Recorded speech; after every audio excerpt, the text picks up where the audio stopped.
Fellas, I'm out here in the garage this morning, and I wanted to give a little update on the paint on the 30 Ford Coupe, because actually I'm done with the paint, so I'm going to show you what I did. But before I do that, last weekend we went to a cruise in, and yep, I got my dash plaque.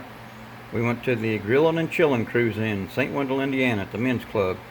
This is the cruise in that was held right there at the cemetery, man. It's kind of weird, but it's always a good turnout, and I'll put that with the rest of my dash plaques. You know, I like those along with the shop cards. Speaking of shop cards, I got one in. Look at this. This is from let me get the camera back here. This is from Douglas over at Douglas Model Garage's video, and Doug, he's one of them good old boys from Cleveland, Ohio. Man, I tell you what, he's got a pretty good channel over there, and he's got a ton of shop cards. If you want some shop cards, go over there and pick one out, and I'm sure he's going to send it to you. But Doug, I appreciate the kind words you put on the back, and that'll go on my wall with the rest of my shop cards. I got to keep flipping this. I got my fan on in the garage up there running, because it's just got through pouring down rain. It's a little humid out here. It's about 80 degrees, but it's not too bad. But I like that air. Got to keep that air flowing. All right, enough of that. Enough of the dash plaque. Let's get into this. I've actually got a little headway on here. I've got the some of the engine put together. It's looking pretty good.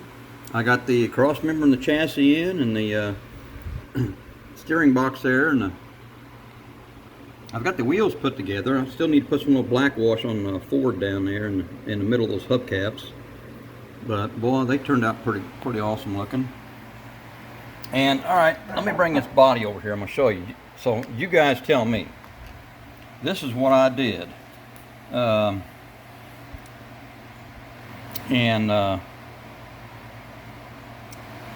I took a comment somebody made, and I followed what he said. This was, he told me to, if you're not going to have it a show car, the paint that you got looks fine, just polish it out. So that's what I did. And that was Justin over J Hart Models that told me to do that, and I did that, and it turned out pretty good. I think the paint turned out better than what I thought it would, just without putting any clear on it. There's no clear on this whatsoever. This is just painted with the Tamiya acrylic paint. And then, let me get this bottle here. I first polished it with this Meguiar's. I like the Meguiar products. I polished it with the mirror glaze fine cut cleaner. Went over it a couple times with that. Then I went over it once with the Meguiar's Ultimate Polish. And then I finally went over it with the Meguiar's Ultimate Liquid Wax. All three of those. That's the products that I use. And I figure, like I told you guys, if those products work on Ruby, by God, they ought to work on these models, and they do. So, all right. But I think it turned out pretty good. I'm pleased with it.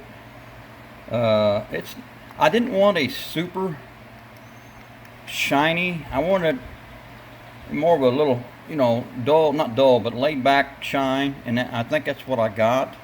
I still need to put a little bit of, I'm going to get me a toothpick and get some of the paint and put a little bit of the paint down in this crack here, because you can see a little bit of white. Not a whole lot, but you can see a little bit, and that should cover that up just fine. Somebody gave me a comment about doing that, so I think that's what I'm going to do. So, see guys, I'm listening to everybody, believe it or not. But I think that paint come out pretty nice. So I'm moving along here. I got my bag of parts over here that I got to get the I got my distributor.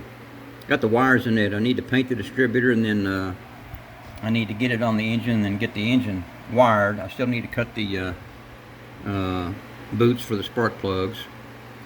And if you guys remember, here's what I do. This is old telephone wire, and I'm going to take the red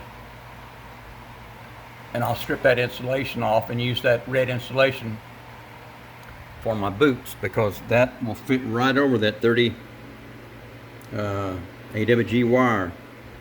I got to take a pin and push in the end of it to kind of spread it out to give me a guide point, but once you get it on there, it slides right down on the wire. So that's why I like using, and I normally cut them about a 1/16 inch long, each one of them. Okay, fellas, I think I'm done here. I just want to jump on and give an update to the paint. This is a final update on the paint job because it's done. It's polished out and it's done. I'm in the assembly stage at this point, so we're moving along, guys. All right, fellas, I think I'm done.